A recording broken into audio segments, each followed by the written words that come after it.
EU leaders just moments ago announced they will spend more on military equipment to Ukraine and impose further sanctions on Russia following a two-day summit in Versailles. However, they ruled out a fast-track option for Ukraine to join the bloc, but showed a united front in their condemnation of the conflict.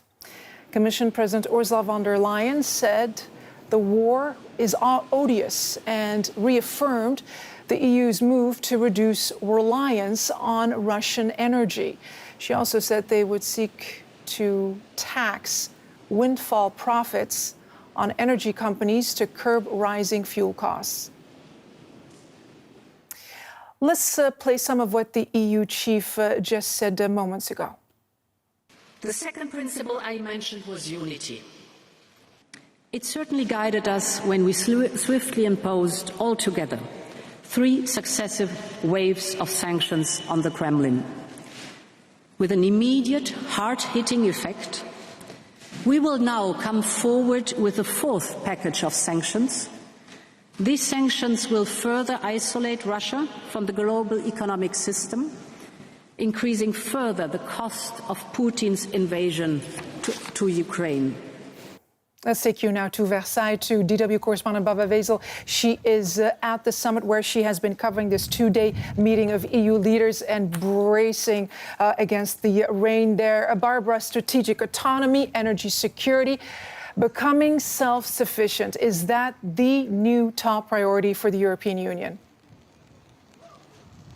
That is what the EU wants. They have heard and understood what this war means to them, what this Russian aggression that is so relentless and completely sort of unresponsive to any attempt to negotiate or tone it down or come to an understanding, that Putin is sort of single-mindedly pursuing his interest there in this war. They have understood what it means for them. They have understood that they are just that they can be blackmailed by Putin and, of course, by other international forces, other countries, maybe somewhere in the world, if they don't get more to be more self-reliant. And that is what they will do now. They will want to spend more money on defense because they've understood that at least they have to put up a credible show against aggression, military aggression, which nobody for decades in Europe had even held possible. And now they must see that it's there in front of their eyes.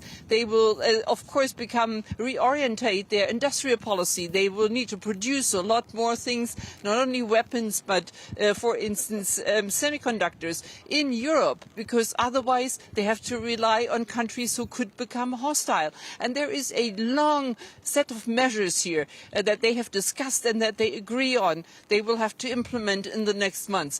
The point with all this is the EU is here shoring up the opposition. What they're not doing is sort of figuring out how to help Ukraine in the immediate moment, how to sort of put more pressure on Russia.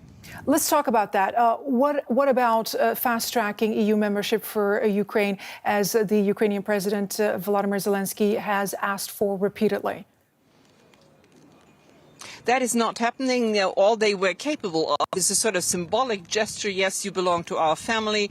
And yes, eventually you can sort of go along the path of EU accession, but nothing concrete, nothing for the moment. So this little moment of hope that Zelensky wanted to give his people, the EU is not granting it, because particularly older member states and northern member states were against it. They say it's too dangerous. We don't know what will happen, what that will entail for us.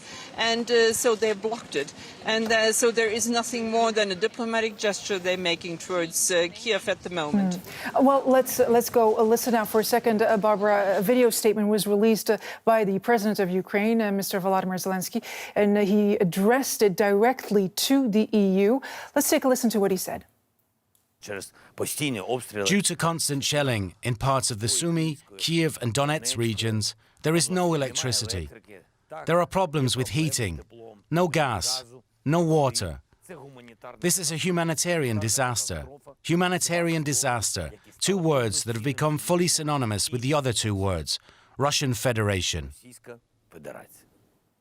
Baba Vezel, the Ukrainian president there saying, there is a deepening humanitarian crisis unfolding in Ukraine, and it's for all to see. We've seen the millions of people that are being displaced, hospitals now being bombed. Will EU leaders face increasing public pressure in their countries, and what more can they do? EU leaders, of course, will do anything they can to bring humanitarian aid into Ukraine. For instance, German rail services, Deutsche Bahn, they are now trying to roll trains into Ukraine with aid, with food, with the medicines. And they will, of course, increase the spending to bring more weapons into Ukraine. They are receiving all the refugees that manage to leave the countries and of the country, and of course, a million or another million might yet come. So the prognosis is that up to 4 or 5 million Ukrainian refugees could come to the EU. They will do everything, of course, except this one thing that might really hurt Vladimir Putin. And yes, you said that public pressure for that is rising, but they're not ready yet to do it because they know it's going to hurt their own economies badly. They're not yet ready to cut off energy imports, oil and gas from Russia. And that fills Putin's war chest by about a billion euros per day. And that is the main problem, and they're not ready to tackle it. All right, so we don't know what the red line for the EU is, but what we do know is that it's an economic and political organization. It's clear that it doesn't want to become a security provider, but is it on its way to become a security organization? What's your sense? They are trying to become more capable of defending themselves, but they're not like NATO is, a sort of defense and security union. And they say that they can, of course, never fulfill the obligations and the duties of NATO. They always refer to that form to NATO with regard to the military side. So they want to step up their efforts, of course. They want to be sort of more capable, but they will not step into those shoes. They can't. It's simply impossible because they know that basically if it really comes to the worst, they still have to rely on intervention from the United States. DW correspondent Baba Vezel reporting from Versailles. Thank you.